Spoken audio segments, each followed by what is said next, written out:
Lucky Lefty podcast. The Onora boys are in the building. Fantastic weekend, Left. How was your weekend? Great weekend. Man, it's fast because it feels like it's Monday every other day. Mother's Day. Did you spend time? Well, your people are back in Ohio, right? That's right. See, when you have everybody in the same locale like myself, LL question of the day: who do you spend Mother's Day with? Yeah, that's a good question, Shaun. Who'd you spend it with? My mama. That's right. Now I have a wife that's a mother as well. That's right. That's the conundrum. You know, and she wants to spend time with her mother. There you That go. it would be beautiful if we could all just have one big gathering That's right. to celebrate all the mothers. And my wife is very creative. She wants to do this really nice brunch and try some new recipes out. I think Tia Mari has a recipe where she bakes the pancakes on a caking sheet for her kids, Mm-hmm. and then she cuts the shapes out so she doesn't fry them in the pan like with the butter. Look at that. So she tried that out with the brunch, but I was with my mom. I was with my mom. And my daughter's at the age where she can be responsible for her mother's gift. Like, that's your mother. It's not my mother. That's right. I'll buy my mother her gift. You buy your mother her gift. I'll still do a card, some flowers, and still celebrate her. But I just think at a certain point, I'm released from Mother's Day duties when it comes to my wife. That might sound crazy. That's But kind that's of for what, your daughter to take up. yes, yes, yes. I think that's what we kind of settled on. That's what we settled on. Because you tell her that's not my mom. Yeah, but my daughter sometimes is forgetful. My daughter sometimes will wake up early Sunday morning trying to go get the gift, Mm. and my wife wants to like wake up to balloons Yeah, yeah, at, yeah. at You like want 6 in the that morning. TV show stuff. Yeah, exactly. I'm like, yo. So shout out to everybody, all the mothers, all the gentlemen. Hope you had a great weekend with your moms. And yeah, it's good times, bro. Good times. That's right. I want to point out something. And don't forget Apple Podcast, Spotify, the YouTube channel. It's very important. Subscribe. That thumb that goes up, smash that for us. Helps with the views. And then audio edible we give you every day. It's available on Apple Podcasts and Spotify exclusively as CFB Nation starting in the fall. So you need to really tap into CFB Nation. I think we're at about 400 followers right now on the CFB Nation audio channel. We need to get that up to about 1,500 to 2,000. You guys are great. We get about 4,000 downloads on our shows on a daily basis because we break them down into two parts, 4 to 5,000 on a daily basis. You guys have been absolutely incredible the way you support the podcast. We appreciate you. We appreciate your ratings, your comments, everything. But we need to build CFB Nation. So if you could do us a favor right now on your phone, tablet, whatever you follow us at, go to Apple Podcasts or Spotify, just type in CFB Nation. And when you see that, lock in with the Lucky Lefty podcast, home of the misguided passion. You already know we spin it different. Left, we were talking about the Lakers and Anthony Davis. And can I point something out that's impressive? Go ahead. Pat Riley is very impressive to me, bro. It's not a lot of people that can lose someone like LeBron James and pivot. And has a team in the Eastern Conference Finals 2 consecutive years. We're in the NBA Finals in the bubble against LeBron James and Anthony Davis. After losing that big three that got them 2 championships, Pat Riley has done an incredible. I see why he is considered the godfather of executives in the NBA. Like he knows how to build organizations and knows how to build basketball teams. Eric Spoelstra, without a doubt, one of the top three coaches. Yeah, I mean he's definitely top one of the top five in the league. I mean, Man, he's from the youngest to most inexperienced, blah blah blah. Fast forward after a couple championships with the greatest player and yeah, still in the conversation 10 years later with a non all-star team. I mean, from a individual perspective, Jimmy Butler's probably the best all-star level player. But the way he's able to build teams, like you said, it's just amazing because they don't have a Golden State situation where they get a generational, all-time great shooter to carry a franchise for 10 years. yeah, He's had his superstars, then he hasn't had superstars. It's to be able to do it with both. Shoot, Tom Brady and Bill Belichick can't even say that. Well, Bill Belichick can't even say that right now. So it's pretty dope. yo, and then kudos. I said it. It had to be Game 6. I think LeBron James knew that. The urgency he came out with and the way he played showed that he wasn't about to allow the Lakers to lose Game 6 at home. And now it's the Nuggets against the Lakers. Let me tell you something, man. College football fans all across the nation got excited. Do you know why? Two play-in teams made it to the conference finals, left. College football is not the NBA. For those of you in the future, as further expansion takes place, because I'm sure it's going to expand from 8 to 12 to 16 eventually, I just don't see a 16 seed making a run in the college football playoff. But you never know. Mhm. Injuries and other things can happen. Injuries have played a major part in the playoffs this year, and especially the end of the NBA season. So we talked about that before the playoffs started. So an incredible weekend of sports. Man, 7 games, 10 games, 7 losses. Doc Rivers, he's lost 5 more game sevens than any other coach. I guess at least he gets there in some form or fashion. We'll see if he can stay on as the coach of the Sixers. Monty Williams, were you shocked that Phoenix got rid of him? Not when they paid DeAndre Ayton all that money. Well, first of But all, that was the big mistake. yeah, They don't really have a Monty problem. They got a DeAndre Ayton problem. yeah. So they was But like, one of them gotta go and we paying DeAndre Ayton more. facts, However, freed him up to go to the Sixers with Embiid and Harden. Potentially, if the Sixers let Doc Rivers go, yeah, but Monty in a better position where he doesn't have to deal with the headache Aiton has been for him. Even Dayton when they went to the finals, they arguing in game, whatever. I think it's important for Monty to probably get a fresh start so it's not all bad, even though it looks like they're putting the blame on him. yeah. I agree with that. And Kevin Durant's a coach killer, and it is what it is. So you know what I had to listen to today as I drove around Chicago early, headed back home from an appointment left. I had to listen to Chicago Bulls fans talk about, see, Miami's in the Eastern Conference Finals, and we were 3 minutes away from sending them home. And I'm sitting here saying, are you kidding me? Do you actually think the Bulls were good enough to get to the conference finals? Like, what are we talking about?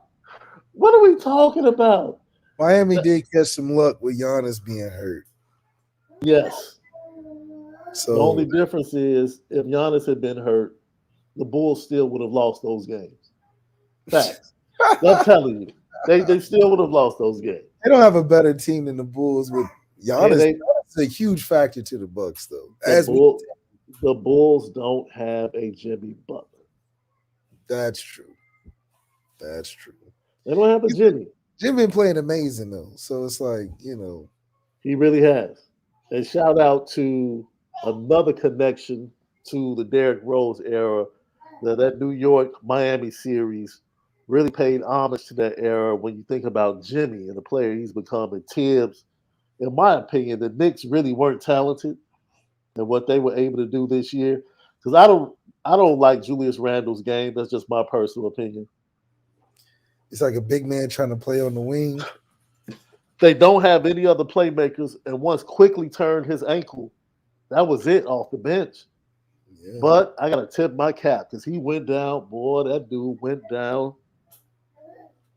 He went down shooting. Oh, Whew. That cat Jalen. Jalen Brunson's nice, man. Man, I another think they got connection. more value than they thought they would have. Man. But And he, to he don't imagine, he don't pass the ball neither though. the Knicks didn't want to give up RJ and Grimes to get Donovan in a trade. That's why he ended up in Cleveland. RJ just got to work on his game, man. No, that's a lot to work on. His right hand, his shooting, Hold on, wait a his minute. A lot dribbling. of guys in the NBA aren't both-handed guys. Okay, they A lot need to of work on that. They need to work on their right hand. Then what are you talking about? I'm saying RJ working on his right hand is not different than every other non-two-way handed player. There's a lot of Oh, one-handed see, guys. now you're making excuses. You're making excuses. You're making excuses. You're trying to highlight something that a lot of guys in the league have a hard time with. That's a problem. What are you talking about? It's a problem. If you're a professional, you should be able to use both hands. What is the what's the issue? I would stretch to say that 70% of the league doesn't work on their opposite hand that well, or not great with their opposite hand. And that's a huge problem. That's basketball 101. You just pointed out the lack of fundamentals in the NBA in 2023. You just pointed it out. That's not necessarily true though, because Wait a minute. Can LeBron use both hands? of course. Can Anthony Davis use LeBron is both LeBron hands? is Wait a LeBron. minute. You LeBron name is every LeBron player. superstar. Name every superstar. I bet you they can use both hands. Okay, for instance, Trae Young can't use both hands well. That's a lot. What are you talking about? What are you talking about? Trae Young is only a right-handed dominant player. We all know that. Dude, that's why I try to force you him can't, back. you can't have handles like Trae Young and not use your left hand. What are you talking about? Julius Randle won't even dribble with his right hand. He won't even dribble with it. Okay, but he's an all-star, though. That's an example. It's just an example of an all-star. He's an all-star. He is an all-star. He's an all-star. Oh my God, he's an all-star. Let's clap for the all-star. It goes back to 70%. What are we doing, man? Aren't great with their opposite hand. Man, look, the fact that your example was Trae Young shows that you still have a bias towards dude. All the left-handed dudes that don't use their right hand, and your example was Trae Young. I said an example of all-stars not being able to be both-handed very well. Like, I don't think that Trae Young is great both-handed. I don't think that Julius Randle is great both-handed. That's not but true, they're both man. What are you talking about? That's not true. You first of all, the fact that you thought Zach LaVine was better than Trae Young, it shows me that you watched very little Atlanta Hawks basketball. Very little. Very little. Who's a better trade prospect, Trae Young or Zach LaVine? Zach LaVine every time. Trae Young has to fit around in a system. Dude, that's true. All you had to do, because Zach LaVine does not use his left hand. He just doesn't. That would have been a great example. You could have used Zion Williamson, a star that just don't, man. Zion is going left all day. All day. But that goes back to 70% is not great with both hands. So saying RJ needs to work on it like it's worse than everybody else. RJ is Huff, though. He's Huff at shooting. Absolutely. He's Huff at dribbling. So what is he great at? And see, Zion. He's a great transition player. Zion can get away with it because he has all the other intangibles. Yes. RJ can't get away with it. He can play well in transition. He needs to be fundamentally sound. You said he can play well in transition. He can play well in transition. Man, that boy. That boy's jumper is about as broke. It's so bad. Oh my God, boy. It's about as broke as that floor model TV where you need the pliers to turn the channels, boy. Is that broke? It, It's pretty bad. I don't know how. I mean, like I don't know how you make it dude. to the league being able to not shoot that well as a Oh guard. man. So the league definitely has to be the legacy or based on height in a lot of situations. Man, Because Cam Reddish is a better player than both Zion and RJ from a skill set. he was in high school. He just don't get a chance. I think Cam smokes trees too much for me. What? He smokes trees too much. Wait a minute. Yeah. And that's not a hating thing, Lucky Lefty podcast. Wait a Because minute. a vast majority, wait a minute, listen to me. The vast majority of the league smokes trees. So that's not like a blanket statement like, that he he's just one of those dudes that just Okay, so you're saying his off the court is why his on the court isn't great. yeah, Okay. his habit started at Duke Oh, that's and hilarious. followed him to the league. I think that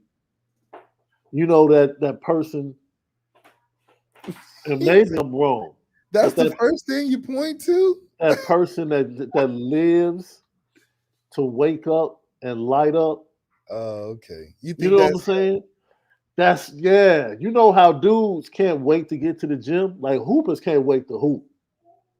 yeah, They you love to don't hoop. think okay, so you saying Now at Jimmy the end of Butler the the day, same at way? at the end of the day, after they get done hooping, they take care of. Hey, yeah, let's go chill. Let's light up. Right, You know what I'm saying? Before we go to dinner or whatever, or after dinner. Like, that's right. fine.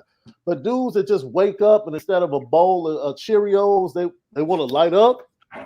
That's no. Come as an athlete, come on, bro. You're saying that's Cam's problem.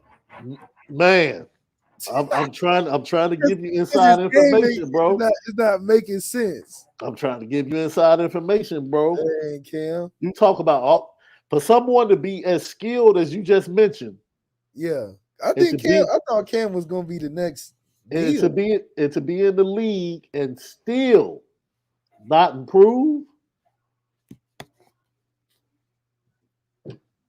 Hey man, Yeah. hey, you know, and that stuff can make That man can't get right. no, he can't get right, man. He can't get right. And then you throw a couple mil at him. Now, man, that means he's just getting a better grade. Shout out, Hey man. man, Man got to get his life together, man. hey, Lucky Lefty podcast, big time improvement to the secondary. Antonio Carter the second. I think this is a win as if we won a 5-star. Okay, okay, Because love. because a lot of teams that are formidable were in Mhm. the bidding, Yes, just like they are for Justin Scott in the bidding. However, yes. this player is I think can make that 10% Uh huh. that you were talking about in terms of changing and making an all conference as a transfer. Uh huh. I don't want to say it's the competition, but he has some elite instinct, some trait and physicality at corner that matches well with the type of player Ben Morrison is, Jada Mickey is, Cam Hart is. They're also going to raise the level of physicality in the room. I mean, it's like a heat-seeking missile. This reminds me of the Illinois top 5 pick, Devin Witherspoon. This is Mm. like Devin Witherspoon tape. Just super instinctive. You can tell the guy has great technique, but also plays as an individual as well. Like he's his own player. If he sees something, he's going to make the right reaction to it. A lot of playmaking ability like Kyle Hamilton has, but at the corner position has very patient, great feet, and he plays through the ball well. I mean, you can't. This is something that Mike Mickens is probably licking his chops at, and I think this is something that's going to be huge for us in completing a secondary that was already pretty solid. This is gonna put us in the DBU conversation because we're gonna have some major talent back there, and I dare Caleb Williams to throw it back there, run around now. We got some chance takers. I think this is a great pickup by Marcus Freeman, and it's a testament to our transfer portal recruitment because we got the number one defense and the number one QB in the play. Look, the young man, in my opinion, when you watch his film, what's so impressive was he had to be the best player on the defense because they used him everywhere. Like that just lets you know, like, dude, we have to find a way to get him in the box, to get him around the ball, to get him to the ball. Whether it was outside man-to-man coverage, he played to the field, he played to the boundary, he played in the slot, he played safety and zones. He did everything. To me, they use him like their version of Tyrann Matthew. That's right. They just use him all over the field to just make him effective. And this is a chess piece for Notre Dame.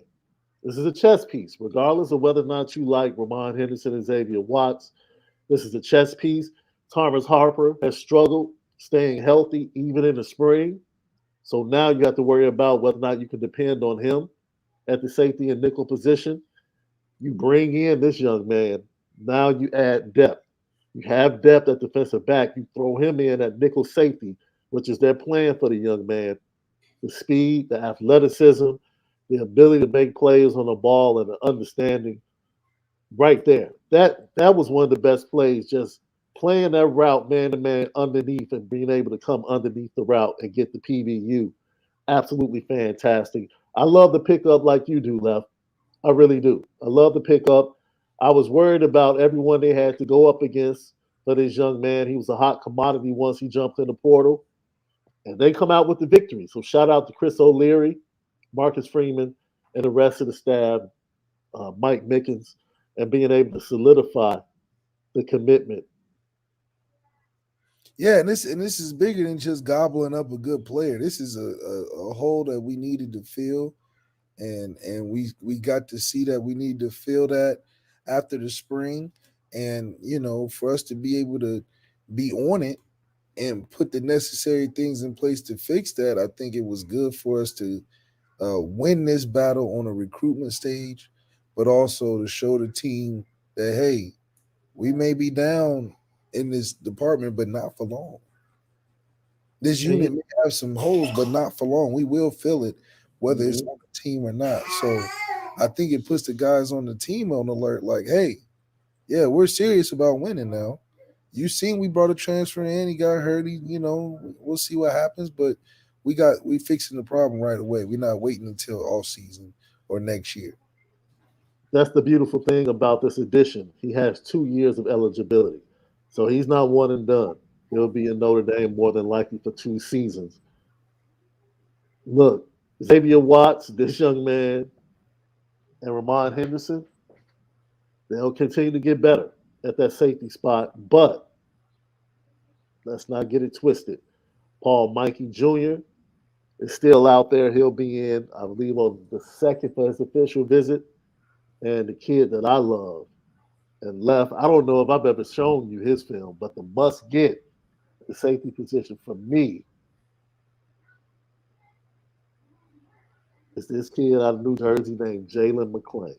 Left, look here, man. I love this kid so much, man, because he plays from attitude. He's actually from Seton Hall Prep High School in West Orange, New Jersey. West Orange is a pretty, let's say, interesting area of New Jersey. But we talk about this kid, Left.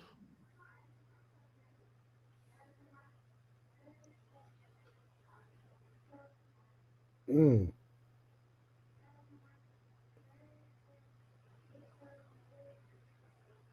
mm. Hmm. You talked about getting a Caleb Downs type. Here he is. This is that dude at the safety position for Notre Dame. Must get, in my opinion. Have to get this young man. He just set up his official to Notre Dame in June. I love he can do everything Left. Everything.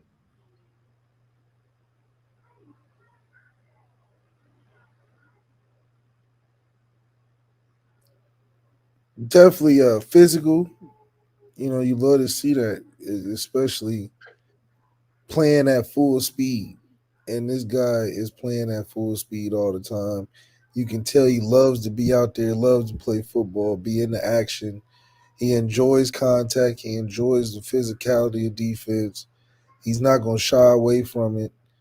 You know, this is what you like to see from, I think, what Marcus Freeman sees his defense as they fly around, they're physical, they're making plays, and he fits the vision of what Marcus Freeman wants, man. And this is a perfect example of that. Obviously, he looks like he's ready to be a day one player. Effort and attitude is what you want to see on tape. A kid that doesn't give up. Um, I mean, man, this damn near look like the kid we just watched. So you get both of them on the field at the same time. I mean, Marcus Freeman is really Watch building the speed. Watch the speed, something. left. Watch the speed. That's right. I mean, definitely all around the football, chase downs, closing space, making tackles. I mean, this is what you want. If you're talking about having the secondary run help, this is where you call. He called Oklahoma State Uh for huh. our transfer. He said, "Look, I got the transfer from Rhode Island, run stopper at the secondary level." He said, "Running backs that are backups are having less than 100 yards against us next year."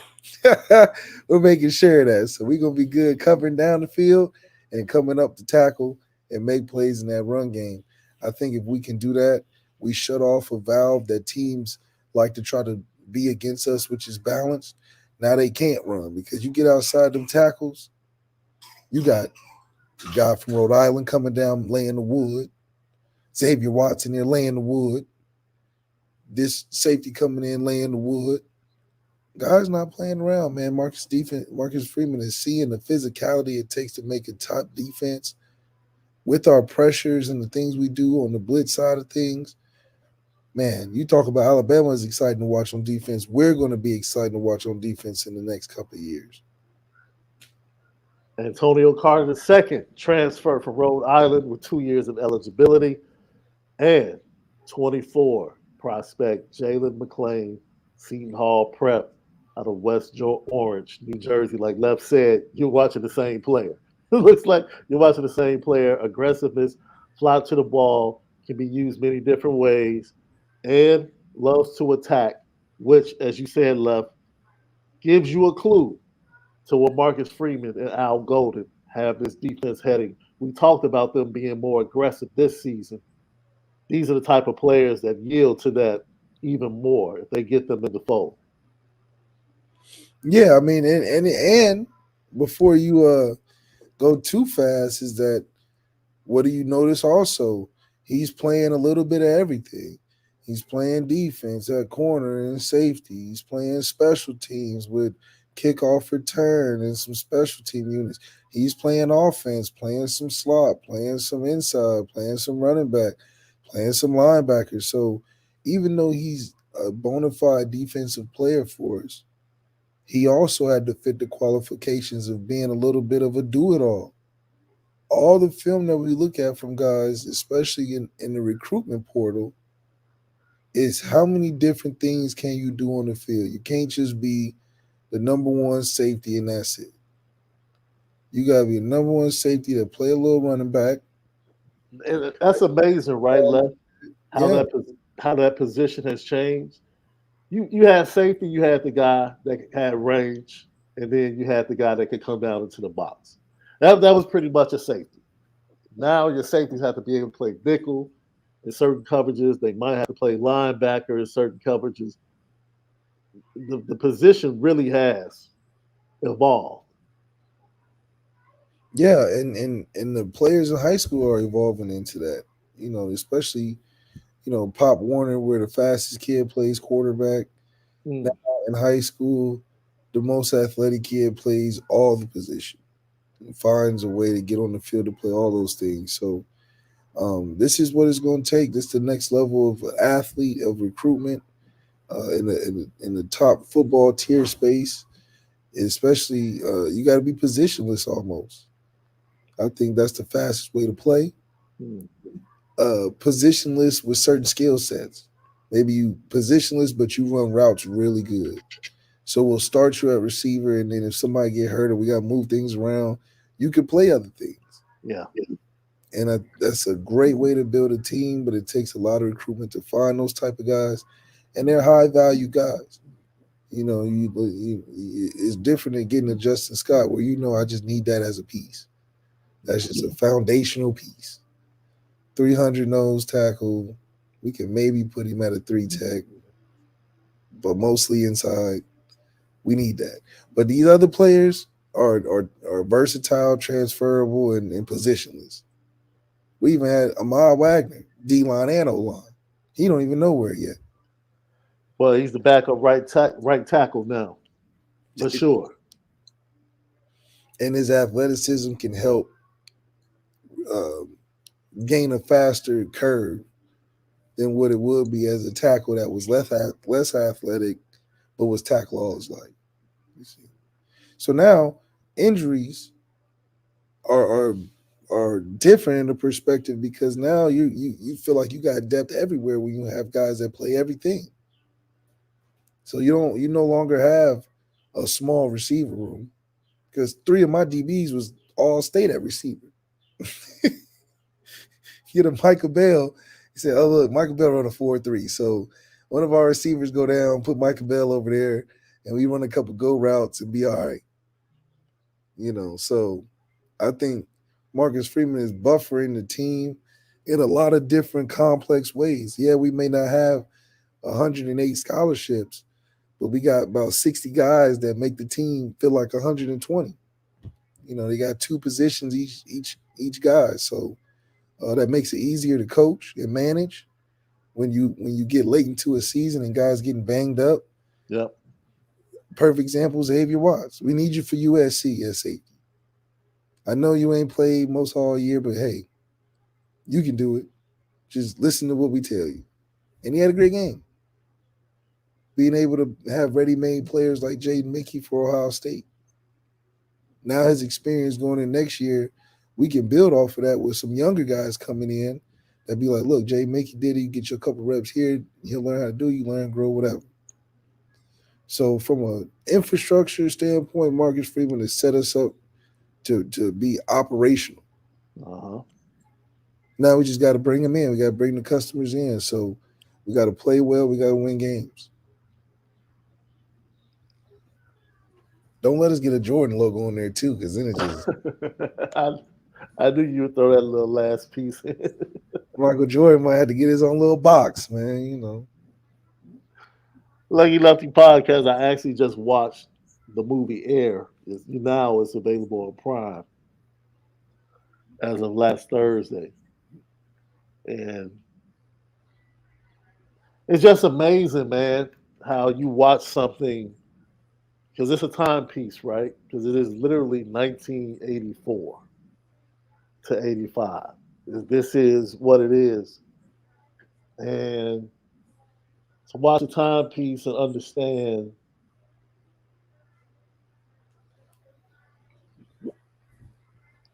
one decision.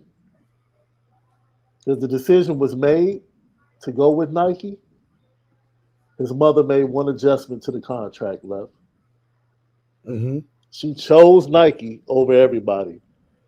She just said, look, if the name of the shoe is going to be called Air Jordan, he should get a piece of every sale.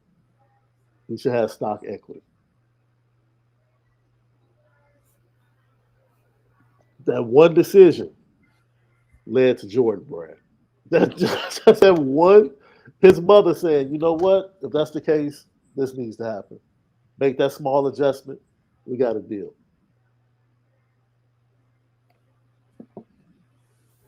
That's how NIL deals need to take place. Yo, the smallest things can pay the biggest dividends down the road. The smallest things can pay the biggest dividends. I thought it was a fantastic movie. Very well done, especially being a timepiece. It was very well done because you had all these people that you had heard. Like I knew who Sonny Vaccaro was growing up. I knew who he was. His relationship to Nike and Phil Knight and all of that, not so much. You know, the background of Adidas. Did you know like the background of Adidas? It was a German company, It's a soccer. German company whose founder has connections to some questionable people from Germany. I'll leave it at that. Oh well, we know that. You know what I'm saying? So now I'm like, yo, I didn't even know that. And at that point in time, Adidas was the hottest thing because of hip hop, Run Well, most DMC. companies are background like that. It's just we like their products. So that's crazy. So most people will say, look, wait a minute. That most people will say, well, I wouldn't choose Nike and Jordan because of their practices, their labor practices. And I'm like, oh, word? Well, go research Adidas. Well, all of them are like that. I mean, we So might as well just when wear you all the stuff. when you try to talk about one Lucky brand, Lefty Athletics coming out real soon. It's ooh, left. a good marketing pitch for our Lucky Lefty Athletics. The sh- ooh, we got to design the shoe right though. It's coming. Lucky Lefty podcast. So those are the transfers. We also had a commitment just this morning. Linebacker out of Virginia left. Bodie Cahoon. Bodie! Young man who, in my opinion, I thought he was going to commit to Notre Dame months ago, honestly. Mm. Well, not months ago, but I thought he was going to commit to Notre Dame a little bit quicker than he did. And eventually he makes the decision to commit to Notre Dame as a linebacker. Young man, give me a second left because I'm pulling up. I hit the wrong link. I'll show you his tape. And you can talk about the young man once again. Patrick Henry High School in Roanoke, Virginia. I don't think that's too far from CJ and where he played high school ball. But I like this young man. I do. I like this young man. And once again, aggressive, versatile defensive players that can play fast and play physical.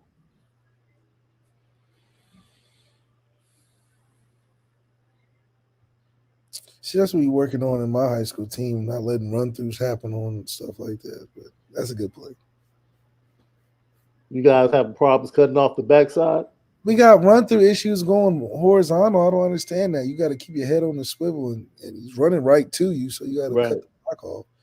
But man, the one thing you notice automatically is sideline to sideline speed.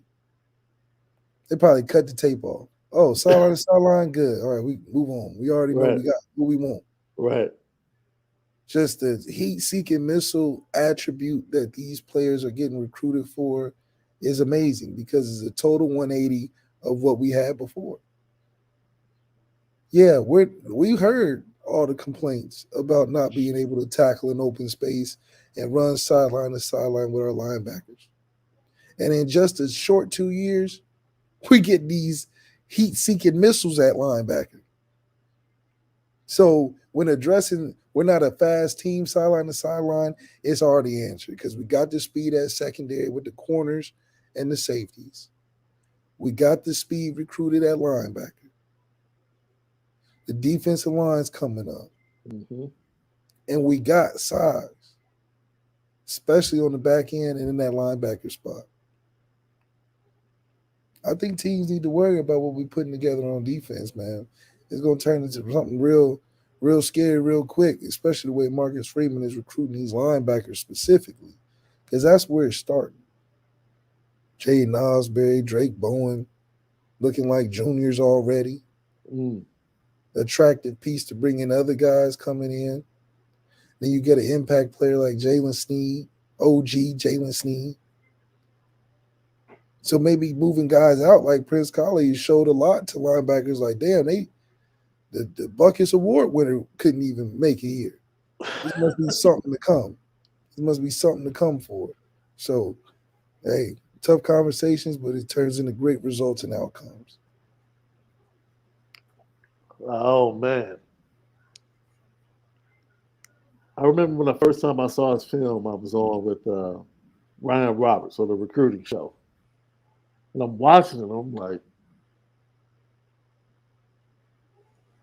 yo, I'm like, is it the film or is it him? Mm. Because I'm like, yo, is he that fast coming off Yeah, the edge? And Ryan's like, yeah. I'm like, yo, okay. And like I said, I thought he would commit April. I really did, the way things were going. But they ended up getting the commitment from the young man earlier today. And Notre Dame is really stacking up an incredible class in 24. And they're doing it quietly. I thought Notre Dame had to come in and make noise in year one under Marcus Freeman. I think Marcus Freeman purposely had to let people know, yo, we're here. that's right. Like Notre Dame is here. Now I feel like the staff has settled in. They know what they want. They know what they're going after. And dude, they're fitting the bill. They're fitting the bill and they're getting it done. And now Notre Dame has to close. That look, let me tell you something. Notre Dame is either going to have the most impressive wide receiver class in 24 or the most impressive offensive line class. If things go the way I think they will go in the month of June with official visits, Notre Dame's offensive line class is either going to be at least top three, and the wide receiver, look, they still got Josiah Brown. We talked about Jason Robinson. Josiah Brown from New Jersey is still out there. And he is the fastest out of all the recruits at wide receiver. If they get both of them, oh, it's a wrap.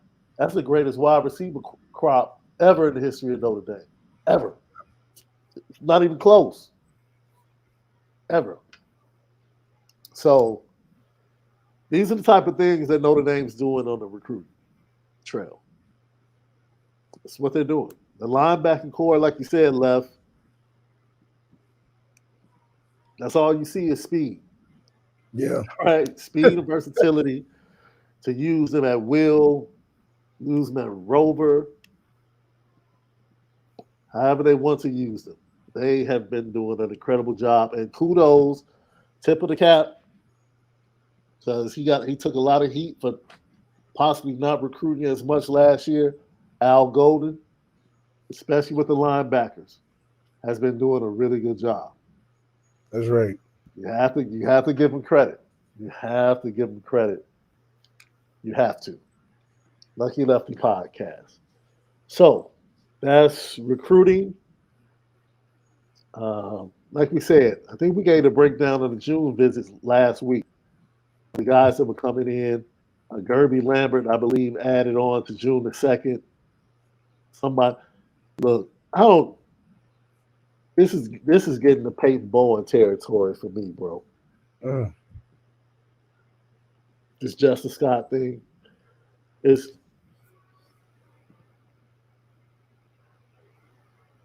Notre Dame is 70 miles away from Justice Scott. Yeah, He does not have to set up a weekend visit to Notre Dame. I agree. Justice Scott would be at Notre Dame during the month of June. It takes a 5-minute phone call to set up a visit. It's it's not that hard. And from the Notre Dame side, they want to be the last. That's it. Yes, That's it. It's it's nothing else to talk about.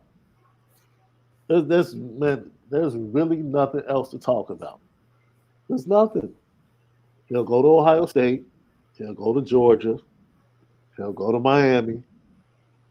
I think he has another weekend left open after that. And if he puts somebody else in there, if he decides to put Michigan in there, right? Because the two schools that have been at the top since the beginning are Michigan and Notre Dame. And those are the two schools that have yet to receive the official dates. But they both, in my opinion, you get five, right? You get five official visits. He has three set up. Michigan and Notre Dame will get visits.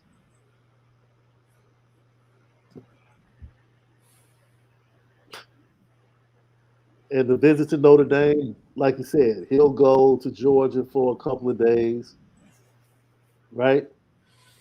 I He'll mean, at go this point, it's to like, man, he knows what he's getting. So, exactly. conversation with Cardinal Tate, same He's conversation with been to Notre Dame what four times now.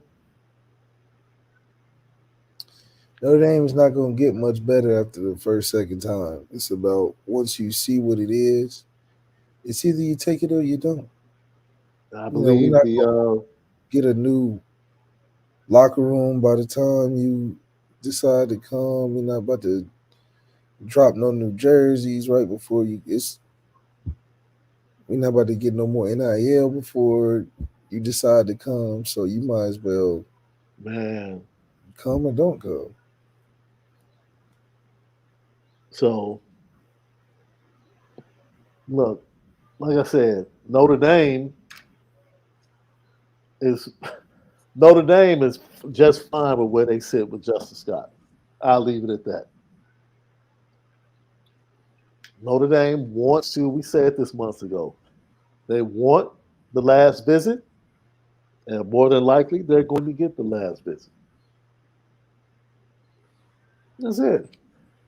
There's no planes involved, no planning, no hotels. Just hop in the car, drive down the road, spend the day in South Bend. It's really that simple. It's really that simple. You know, and he's gone cold silence like the last. He talked about his Miami visit, but other than that, I have to check on him. Maybe he's upset at Yeah, but Sacramento Kings. whenever it gets Happy this by hectic, Golden State. whenever it gets this hectic in the recruitment process, it's nothing for us to do more of anything. Yeah, He's fielding something he's getting more of, which is attention, and this is where we step back and focus on which we have been, the things that we've been doing, which has been gaining secretly and undercover these great prospects that's going to help build this team. yeah, And it's no different than the Dante situation. You only can wait for so long. So I think we've expressed enough interest. Obviously, Chicago in gaining Chicago um, recruits of that caliber is at a hmm premium for us. But we still get this train moving through Chicago or not. So I think it would be very important for him to understand the timetable in which he's doing all this. Because you just like we're the most passive aggressive school in the country. Speak on that. So you take your time, go visit. You just seen it with Dante. Yeah, Dante, go do your thing. Go holler at them schools. Go ahead. And what we do? We end up taking his backup on the 7-on-17 from the same hmm state, different class, same state, and then told him, "Hey, you come right now, you ain't gotta worry about Dante." And told him that. Got him to commit. Dante like, wait a minute, hold on. Y'all still want me? Dante, hey, you can come, but hey, I mean, we still who we are. We know that ain't.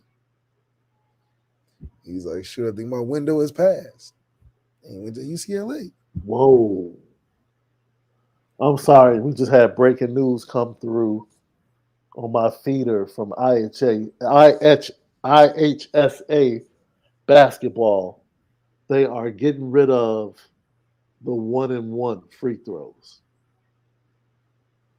All In free college throws. basketball, No, this is in high school basketball in Illinois. All free throws will be two shots. I don't like that. I don't like that. I don't like that. I don't like that. Taking Learn away how to from the one. learn how to make your free throws, man. I don't like that one bit, left.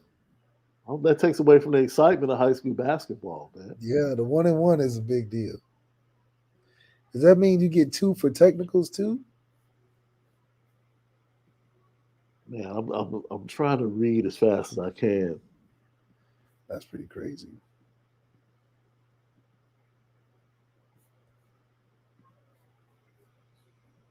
Wow. I take this back. This is not from IHSA. I'm sorry, my guy Coach Moses threw me off a bit with his tweet. This is according to the National Federation of State High School Associations, which is over the governing body over each state.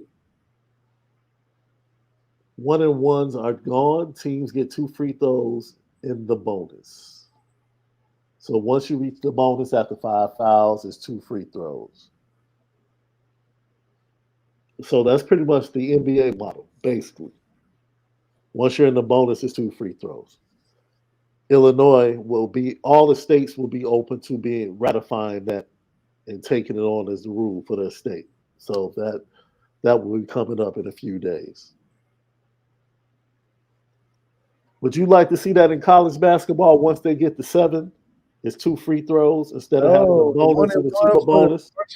The 1-and-1 for March Madness. Come on, man. You can't take away that excitement. Yeah, That's changed a lot of games in March Madness. yeah, I agree. 1-and-1s. Yeah. Think about Derrick Rose in Memphis Mm. taking that 1-and-1 against Kansas. Well, that was actually a 2-shot situation because he missed the first one and made it. I mean, No, made, John Roberts. It was John yeah, Roberts. yeah, because he split. Derrick He split split. those. Yeah, Yeah. Derrick split it. Yeah, it's just whatever. The free throws are important. That 1-and-1 is important. You know, Man. So, Lucky Lefty podcast. When we come back, we talk plenty of recruiting. When we come back, we'll get to some of your questions. Thank you for the super chats. We'll get to those. And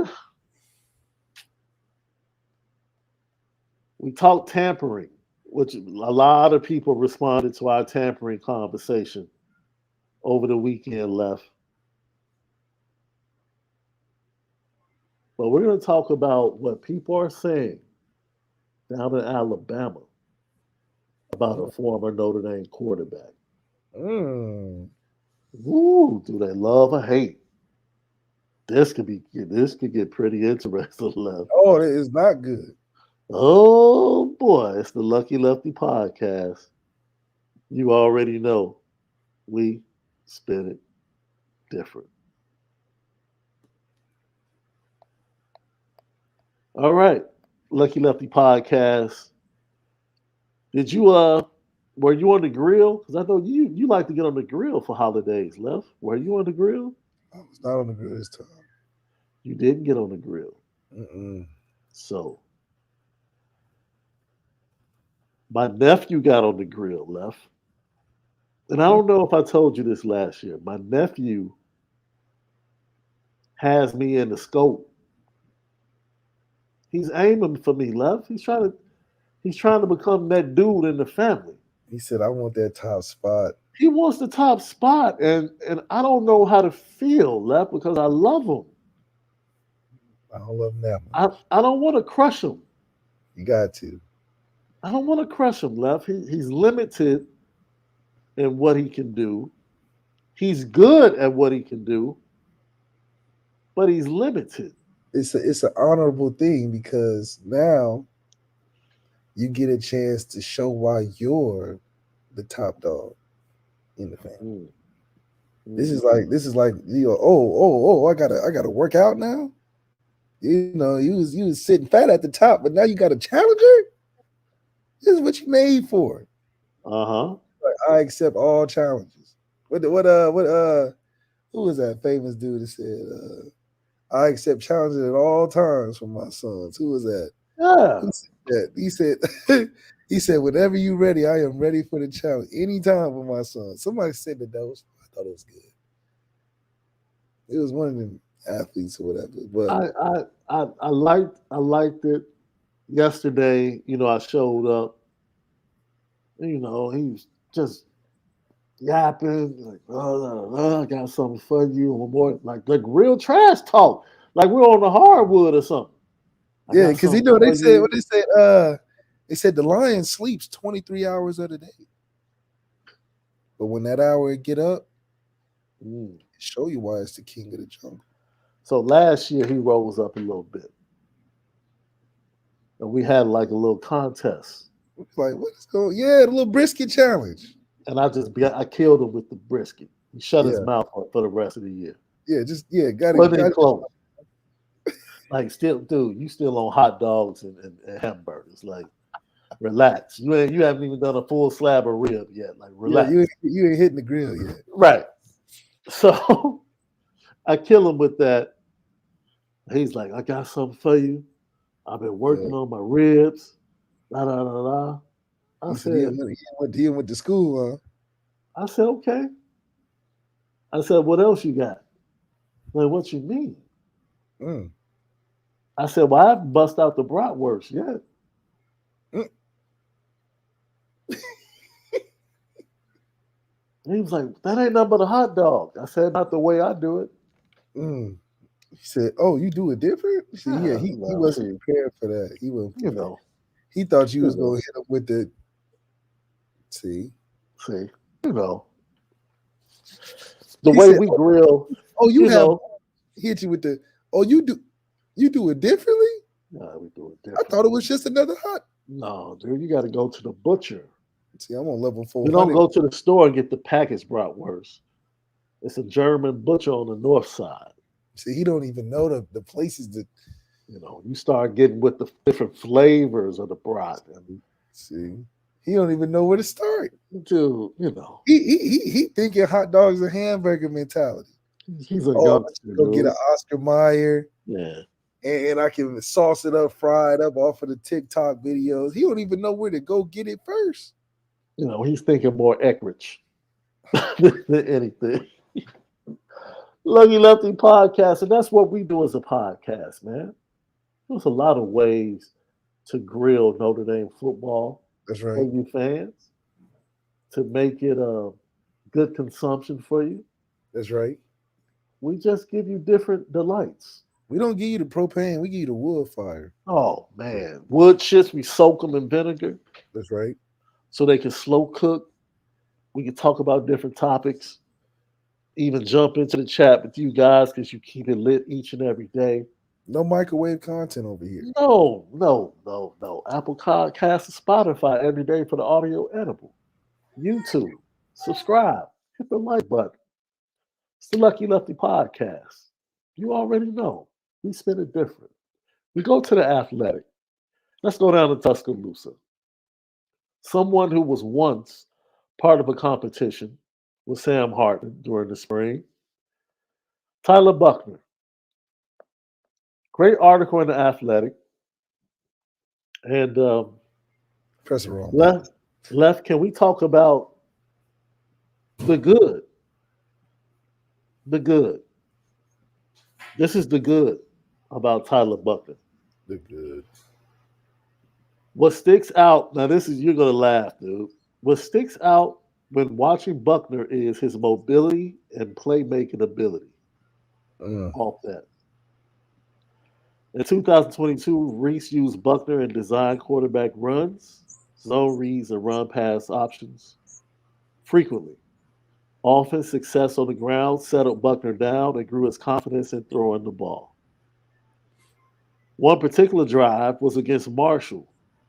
Trailing 6-zip with 5 minutes left before halftime, Buckner led a touchdown drive behind two consecutive zone reads that he kept for 13 and 7 yards.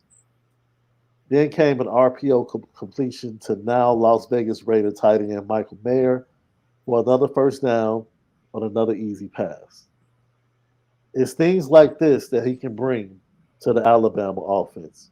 He's not as dynamic of a runner as Bill Rowe, but Buckner is capable of escaping pressure in the pocket and breaking tackles when he gets in space. Beyond the physical, Buckner has a competitive temperament a team wants in a quarterback. Pure evidence of this is the Gator Bowl. Well, despite turning the ball over 3 times, he led the Fighting Irish back and was the MVP of that Gator Bowl. Here's the bad. Simply put, his career touchdown to interception ratio raises red flags. You don't think? And that don't get better. And dude, That was this, with the coach you got now. this type of thing usually stresses Nick Saban. That's like the next sentence. Oh, well, shit. He ain't got no chance then. But they say Buckner has shown flashes of accuracy. But when he loses his mechanics, things go awry. Similar to Simpson, Buckner struggles with consistently stepping up in the pocket and delivering strong throws.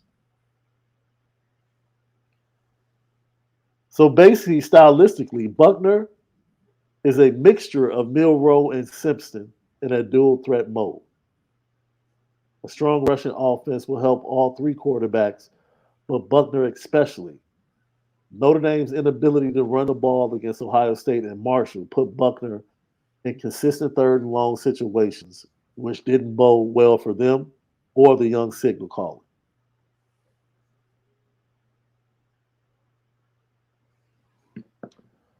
That's the view from Tuscaloosa on Tyler Buckner. Yeah, well, they got First more thing, than anything else. the first good they mentioned was his running. And when that happens, you know what's going to happen later in the season. The first thing they mentioned was his running, right? So my thing is, what if Milroe's a better runner, what are y'all doing? Milroe's a better runner. I'm going to tell you what the Alabama offense should be right now. Hey, bro, look here, man. The writer pretty much sounded like Brady Lindsey. Yeah, and we know what that. Got confidence on the field. I think that's the biggest indicator of a good player when they're young.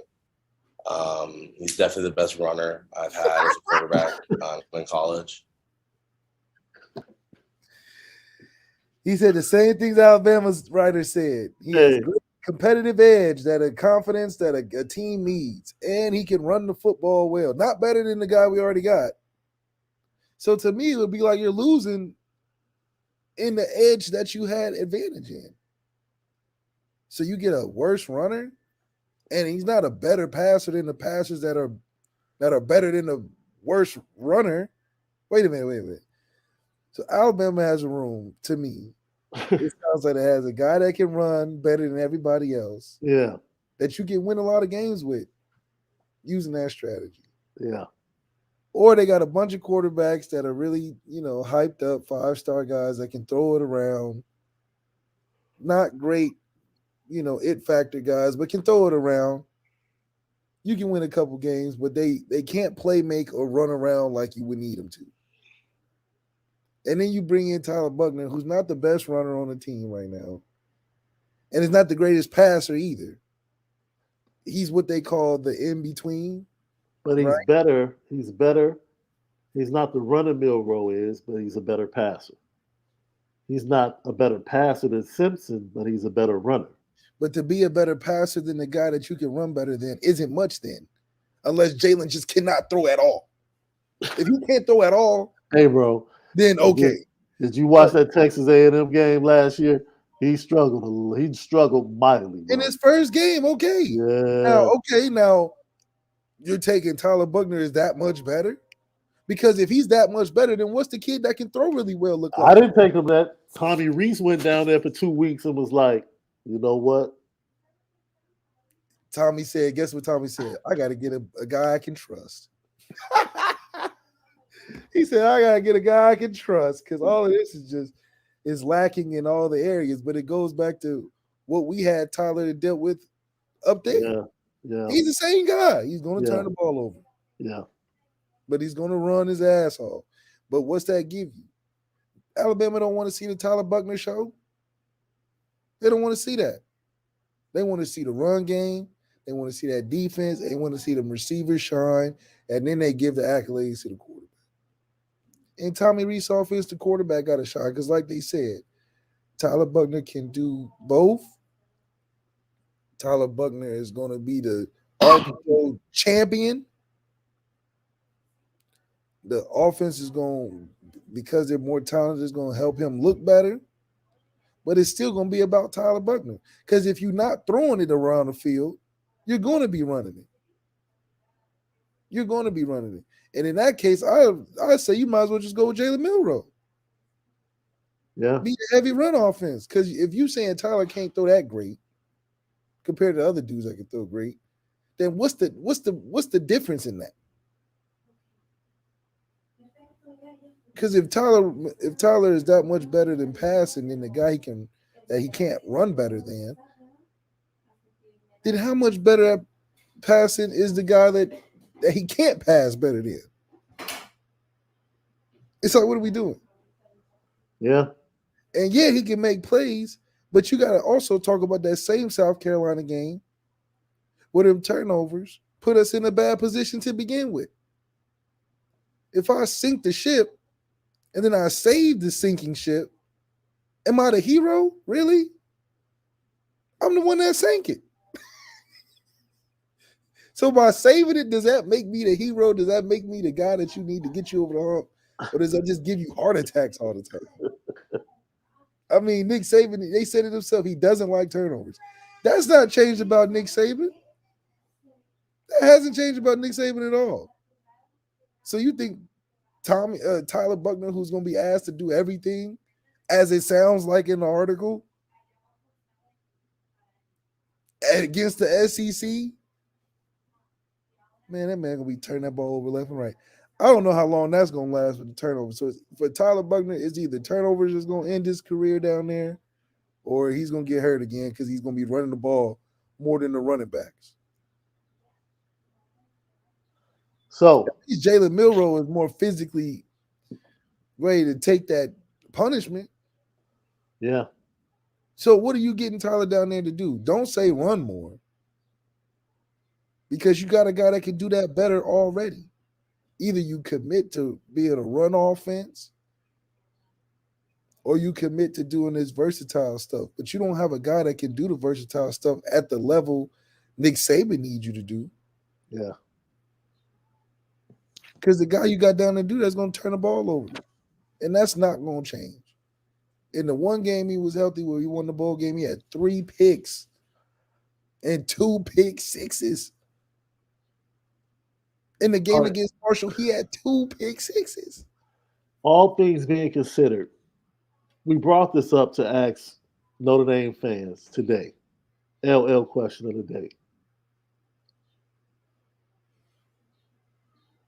For the future, are you happy that Tyler Buckner is gone? Would you prefer that he had been the bridge to Kenny and CJ and possibly kids like Deuce Knight? No.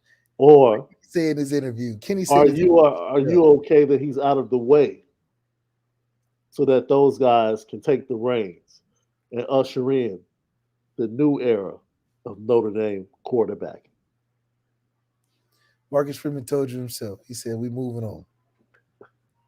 And what's great is that Kenny Minchie came in and said, yeah, those guys are all right, but I know I can throw the ball. So clearly he's not looking for a mentor in this aspect. He's going to take some lessons from Sam. You know, he's going to watch Sam do his thing. But at the end of the day, he's not leaning on Tyler to help him learn the offense. He said, yeah, them guys do some good things. Yeah, they, you know. But I know I'm out there throwing that rock. Wow. And then don't put me with some all-time great receiver class. And we still can run the ball a little bit. Oh, we're going to be all right. So the future is brighter only because of where Tyler is on an experience level and a development level. If Tyler was a freshman, I would be upset that we lost Tyler Buckner, because that was a chance to develop a kid to be, you know, he had a point where it's either do or die. And we don't need that. we don't need a do or die right now. We need a guy that can go in there, we can develop him with a guy that's got the veteran experience that can be our bridge, which Sam Hartman is, because he got 1 year. And we can ride off in the sunset with a guy that we can develop, and if not, we got another guy that's going to be developing behind him. Yeah, Ryan Loftus says, yo, I'm happy he's gone. Jason Smith said, I prefer he stayed. Irish burnt ends. If Hartman stays healthy, yes. Coffee for closers. Blessings to TV. More reps for Kenny. Lilo Galante, good riddance. Jason Smith, once again, I guess it depends on if you think GG can develop. I believe in Gino Gaduli. I do. I think he can. Michael Parks, addition by subtraction. V Dub. I'm all right with him being gone. And three, I'd have liked if he stayed and developed under an actual quarterback coach. He won't learn anything under Tommy Reese.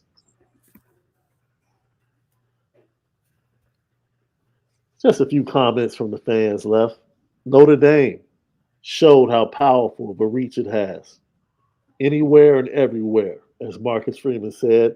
And that was on full display out in Los Angeles this weekend as Junior Tool Lamaka, DJ Brown, the quarterback Sam Hartman, and your boy Cam Hart ventured out to the West Coast with other athletes from Notre Dame to learn and to participate in some charitable and philanthropy on the West Coast. They also got a chance to experience Dodger Stadium and what it's like to be a championship organization at Chavez Ravine.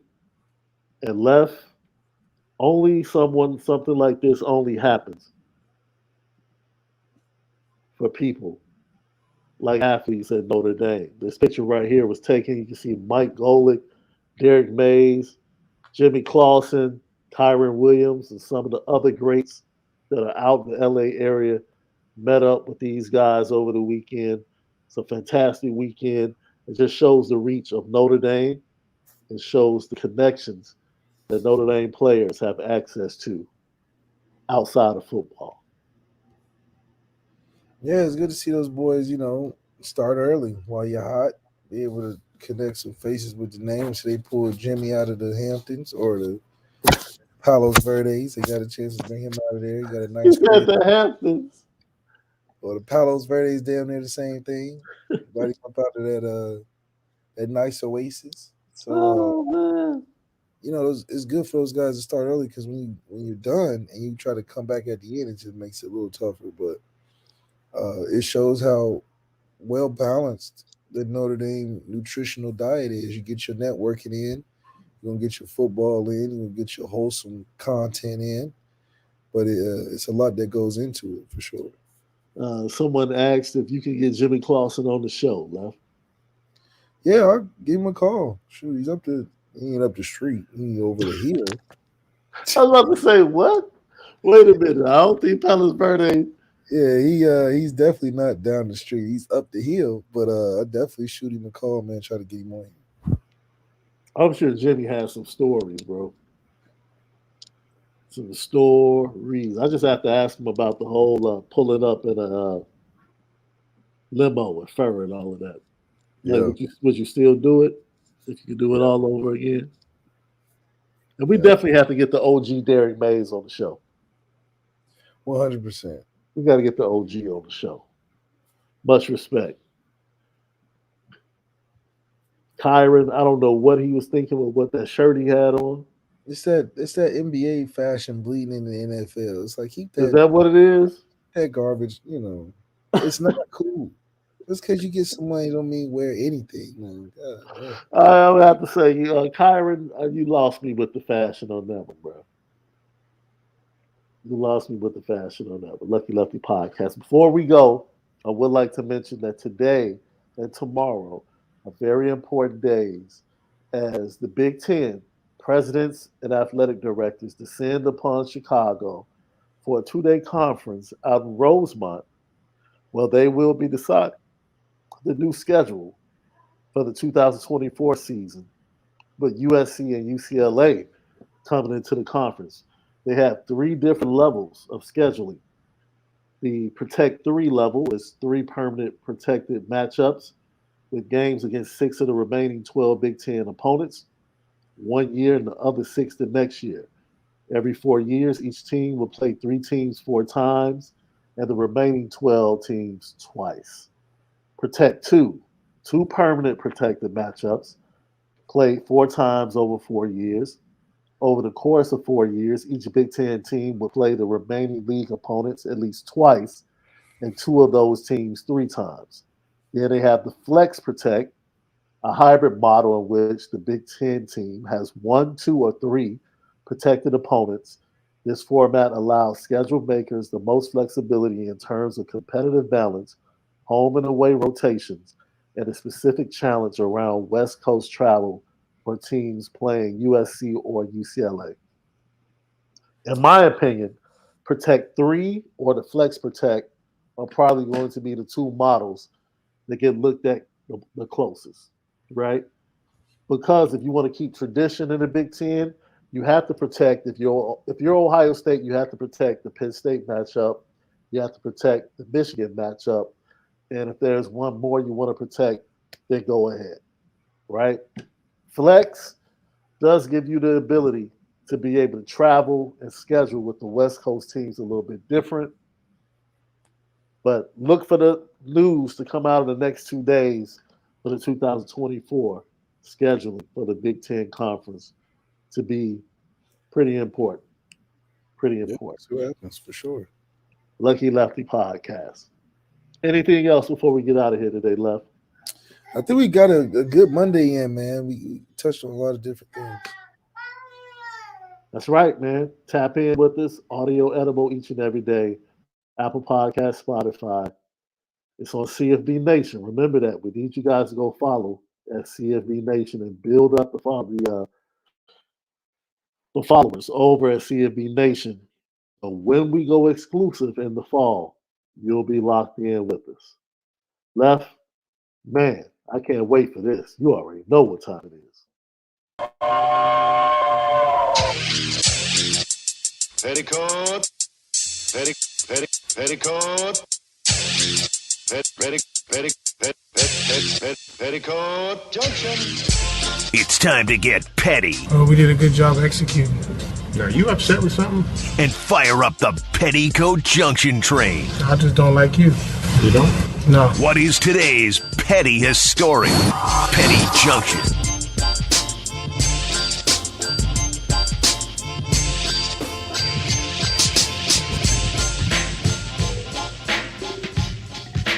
Petticoat Junction.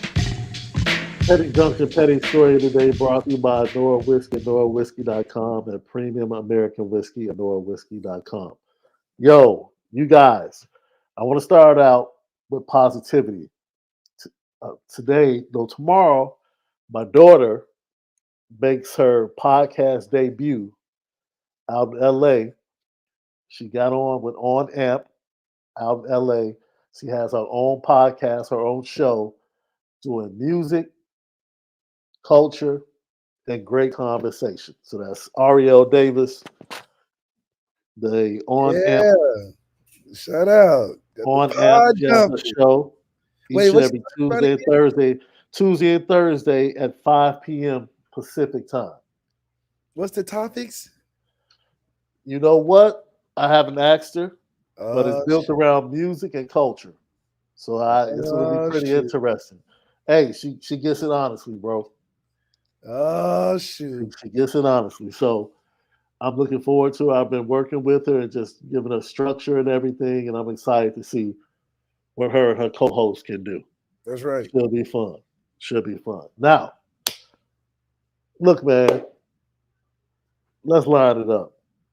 T. Morant, his boys in the car, Ja Morant, the Memphis Grizzlies, the NBA, Steven Jackson.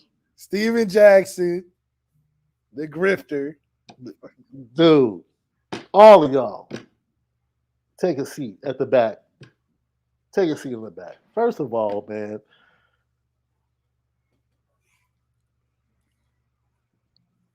this goes to show John Morant would not be doing this if David Stern was the commissioner.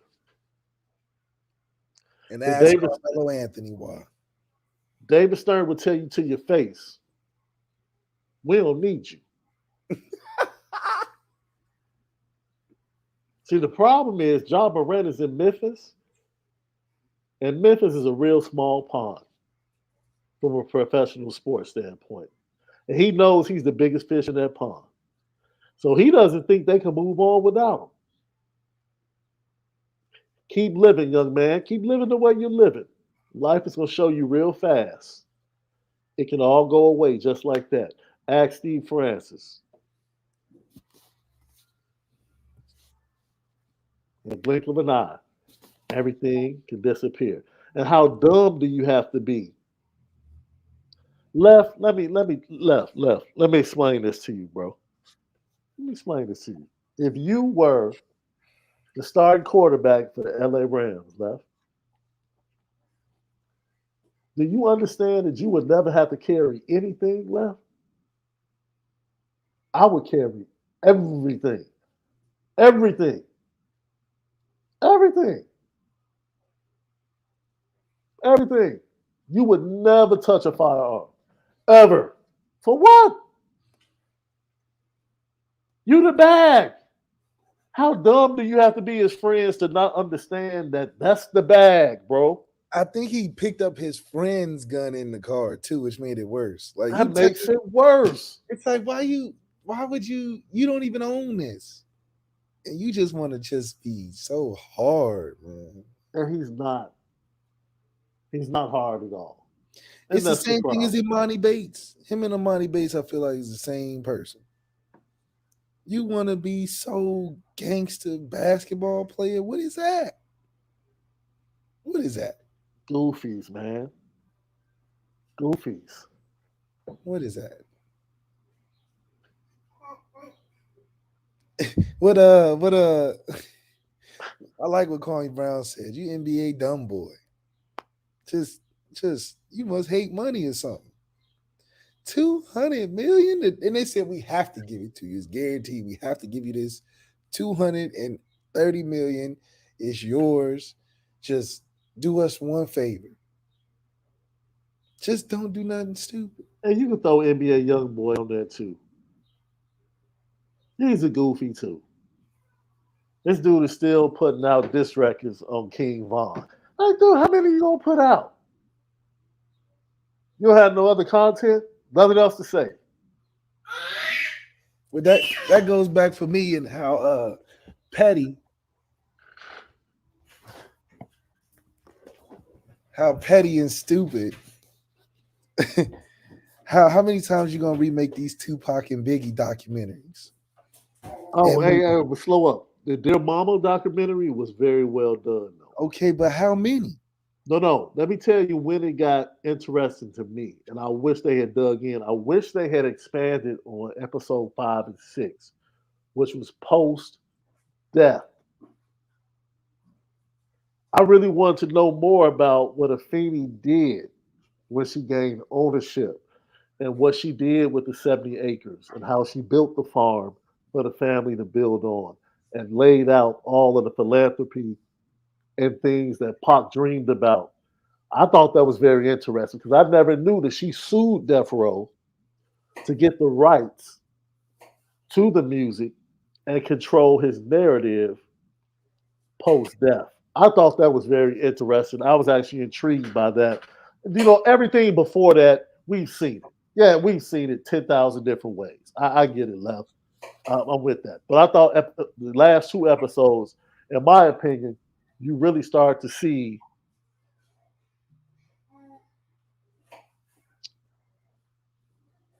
honestly, man, there were some things in episode 1. Pac never got the opportunity to be himself. Never. From the time he was a kid, he was never given the opportunity to be a kid. He had to be the head of a house. He had to be the man of the house way too early. He had to grow up fast way too early. He was 25 too. At 25, he died at 25. He was basically still a kid. well, not a kid, but a young man. He wasn't a man. He just happened to have money and fame, but he wasn't a man. He was still out there like most 24, 25-year-olds. That's what got him ultimately what led to his demise. Out there wilding out like most 24, 25-year-olds in public. And when you look at that, you see the life that he lived, and he never got a chance to really just be himself. Because I think he was a cornball. If Pac was able to be himself, he would have been a theater thespian nerd. That's who he was. That's who he was. Now, all the other stuff that came with the music and his connections and who he had to play to be around certain people. Ultimately, I thought he was a highly intelligent thespian who probably would have ended up being one of the most talented actors if he had been given the opportunity. Mm. I actually enjoyed the last 2 episodes of Dear Mama. I did.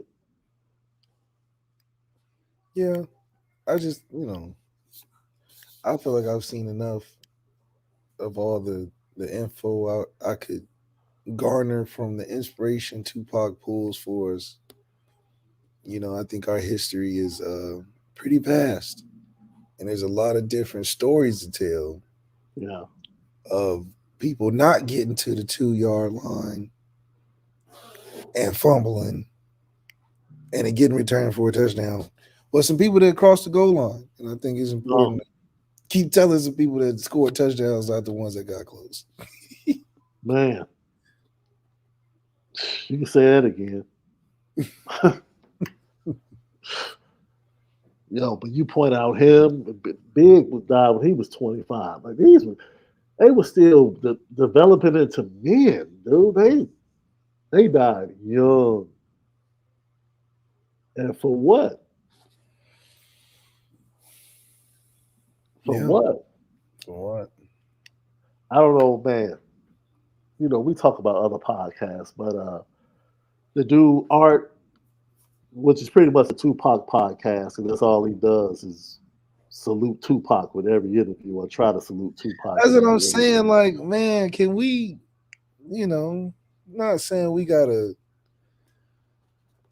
stop talking about it in total, but I mean, this is like how they reprint Holocaust movies. Every year you get a Tupac new investigation or some new war movie or some new retold Nat Turner movie. Like, man, I think we have more stories to tell personally, but it's one of those things, man. One of those things.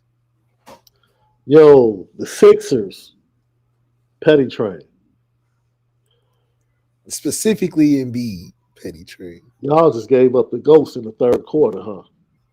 No, what'd he say? Look, it's only me and Harden. We need more to win. That was petty. Like, wait a minute. Tyrese Maxey just had 30 the That's other what I'm night. saying. Tyrese Maxey, you just go discredit Tyrese Maxey, who's on the verge of being a superstar. Come on, man. What are you talking about? Man, look. PJ Tucker, a great asset on defense. Like, you didn't have anybody? Tobias Harris? I know he ain't Paul George, but Tobias Harris wasn't he an all-star at one point? Yeah. So who didn't you have? Yeah. Yeah, he really said that though. They shouldn't fire Doc just because he said that. They should just trade Embiid. No. Keep Embiid, let go of Doc. Mm-hmm. Trade for Dame, and then get Monty Williams. And then I'll become a fan. And to all of those that leaked clips instead of just leaking the whole episode. Wait, they leaked both episodes. They leaked both. That's what I'm saying. Just leak the episode. If you're gonna make a leak the episode. No, they leaked both episodes. That's what I'm saying. Just retweet the link to the episodes. They did. Oh, did you see? No, I'm talking about the people that put out little small 15-second, 20-second clips. Like, Oh. dude, just leak the episode. Yeah. You know? You And had I'm to like, clip come the on, man. episode to make the clip. The one scene where, you know, it was like a Tommy Ghost shootout of the past. Like the lights went out and everybody stood there for like 3 seconds. I'm like, wait a minute. This is the corniest scene I've ever. Wait a minute, nobody shooting. It took like 3 seconds for people to start shooting. Well, they had to talk. You know, they had the dialogue. It was a dramatic moment because Tasha and Tariq and Tommy. Dude. All of that was dope. Now bring the Tommy thing, Yeah. that's dope. So Yeah. So Tariq, you know, everybody teaming up against Tariq, man, it sucks because if anybody should have died, it was Drew. Kane is turned into the crash dummy. Effie is not to be trusted. Hell, Lauren we ain't to do be that trusted. Lauren ain't to be trusted. at all. Like, oh man. And then Davis just He's grieving. He's grieving, bro. he grieving. He's not all there. Monet. Monet is why they always make Yo, black Monet was wait. Monet, that was straight. That wasn't Monet. That was Mary. He's Yeah. like, let her go. Let her Let go. her go. Let her go. No, let her go. She said, "Oh yeah, oh okay. Well, how about this? Since y'all thinking all this, how about this? I'll work with y'all plug, and if y'all don't do it, y'all gonna die. How about that? Your own kids? She's crazy. But it's petty that the Drew and Diana just. So y'all really think y'all gonna get this over on Tariq for real? Y'all think y'all gonna hold on to this line? Really? Come on, Tariq. Like, what y'all? Y'all teaming up? Tariq's like, all right, dog. All right. Because Drew, you so willing to do anything and everything. You emotional serial killer. What are you talking about? Man, look. Drew's goofy. Diana, it just look. I know you like Lil Tariq. Why are you doing this? Why are you doing this to Lil Tariq?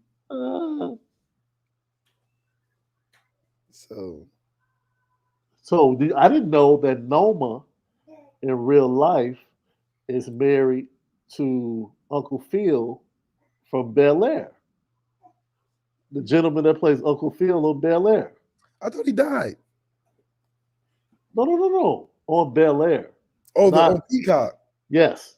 The brother that plays Bel Air plays Uncle Phil on Bel Air. Noma is his wife in real life.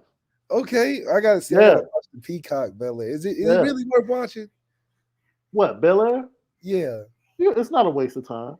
Okay. It's not a waste of time. Does it give you any like, man, I wish I was watching Will in this? Well, I'm a fan of the kid that plays Will is okay. I'm a fan of the dynamic of Jeffrey and his link back to England and coming from the gangs in England. That's they got yeah. That's a good storyline. Talk about how he was like a thug, but he cleaned up. Right. So that was a really great storyline that they play out. That's a nice okay, I can watch it. Yeah, you know, Coco is good eye candy. That's Hillary. Yeah, she's good eye candy.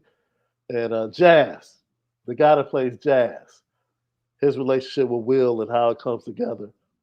There's some really good storylines, bro. It's a good storylines. It's worth it. Did they switch mothers at the middle of the season yet? No, they're not gonna do that. They're not gonna do that. That's a famous thing in television history, though. They just the fact that they just switched the wife and made them drastically different. I'm like, wait a minute, y'all ain't gonna tell them. They ain't even write it in. They just showed up one day. Okay, we just She's just here. Here's unveiled. No episode of no divorce and nothing like that. Just We just supposed to forget. Man, great show. Have a great Monday. We'll see you guys tomorrow for another edition of the Lucky Lefty podcast. From the left, I'm Shaun Davis. Make sure you spin it different.